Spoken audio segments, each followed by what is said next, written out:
My name's Jaden. Welcome I'm going to try your talk.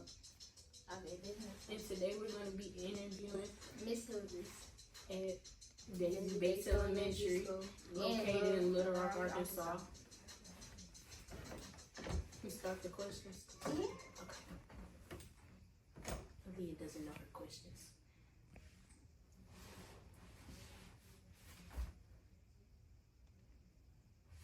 While they're pulling up the questions, I introduce myself. I am Miss Hildreth. I am a fourth grade math teacher here at Daisy Bates Elementary School in Little Rock, Arkansas.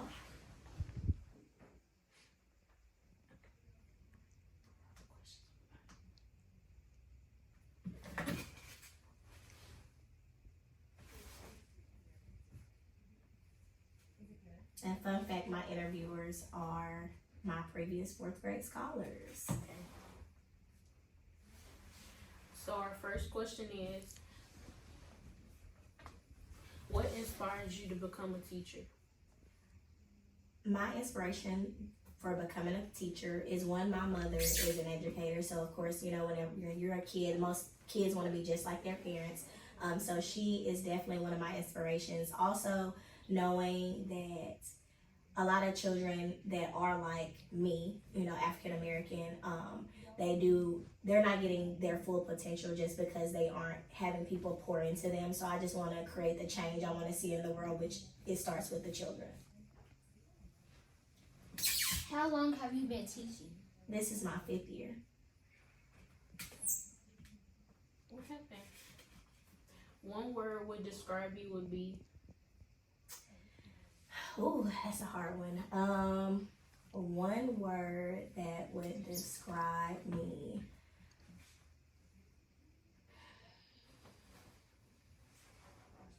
I would say ambitious. Do you want me to explain why? Mm-hmm. Okay. I would say ambitious because no matter where I have been, I have always wanted to, you know, go somewhere differently. Meaning, you know, not just where I live, but elevate in life.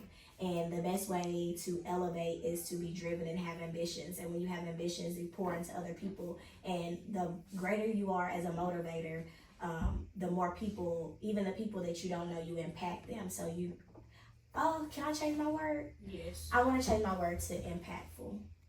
So I want to say I'm impactful because I've experienced different people in different walks of life, being a teacher, being a call center worker. I worked at McDonald's. I've had a few jobs, and everywhere I've been, I have met someone that I have impacted in one way, shape, or form. And that goes back to being a change you want to see. You know, if I'm creating an impact, then I can also see it in other people. What advice would you share with the world? The advice I would share with the world is be mindful.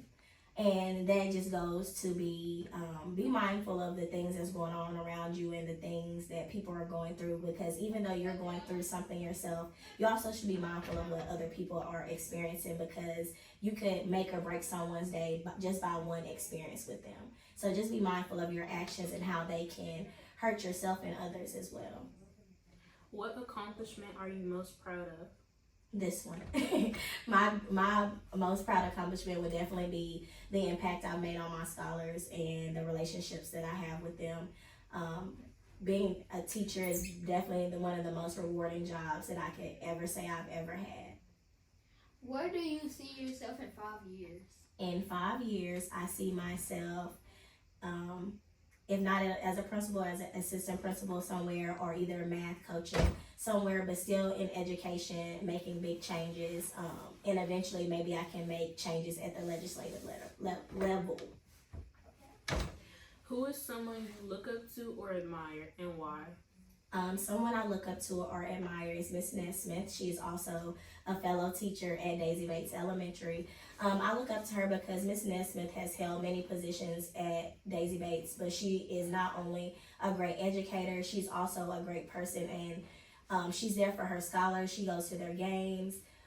She helps them in whatever way possible. Some of the scholars still come back and see her till this day. She's also a great mentor to her colleagues, whatever you need from Miss Nesmith, she's always there to help you, as well as she's very playful and joyful. And whenever you're having a bad day, you can always count on her to make you laugh. What is one time that you failed at something? So being a teacher, you have to take tests to even get your license. And the one thing I failed at was one of the biggest tests that I needed to take to get my license. And even though I was down, it was the social studies part, to be specific.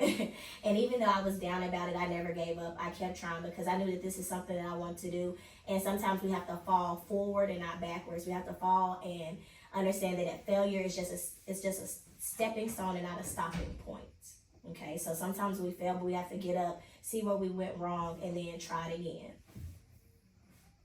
Okay. This is the conclusion of our interview. And thank you for your time. Oh, thank y'all. Thank y'all for choosing me to do your interview with.